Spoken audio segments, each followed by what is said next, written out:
Et si l'histoire du royaume du Dahomey était revisitée au quotidien à travers une de ses légendes? L'idée paraît fabuleuse, mais elle a déjà pris corps à travers les aventures de Béhanzin, ce nouveau jeu vidéo purement béninois. Son concepteur, c'est lui, Franck, développeur et passionné de jeux vidéo. Les jeux d'inspiration africaine, il n'y en a quasiment pas.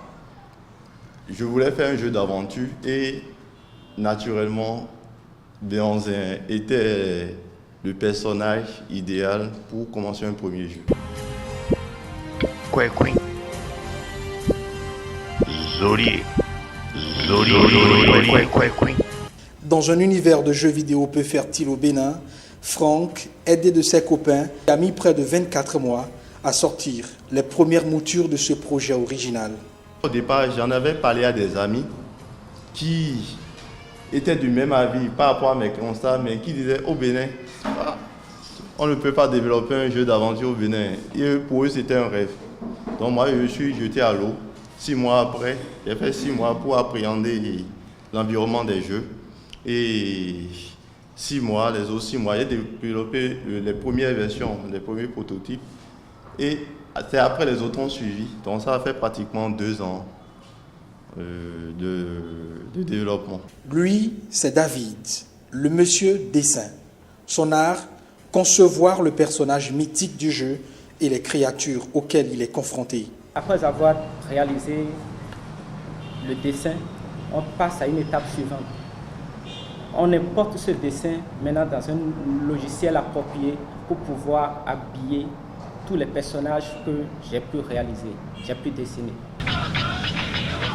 Désormais disponible sur Play Store dans une version plus stable, les aventures de Béhanzin s'arrachent déjà sur les téléchargements. Son concepteur rêve plus grand. Actuellement, c'est sur Android. Il faudrait passer sur PC et sur les consoles. Et on doit passer aussi à la version 3D. Notre stratégie, essentiellement, c'est de partager au maximum sur les réseaux sociaux pour pouvoir faire connaître le jeu. C'est-à-dire d'utiliser des pages relais, comme par exemple Bonjour Cotonou qui a partagé la vidéo qui a été vue plus de 56 000 fois. Donc voilà, essentiellement les réseaux sociaux pour faire connaître le jeu.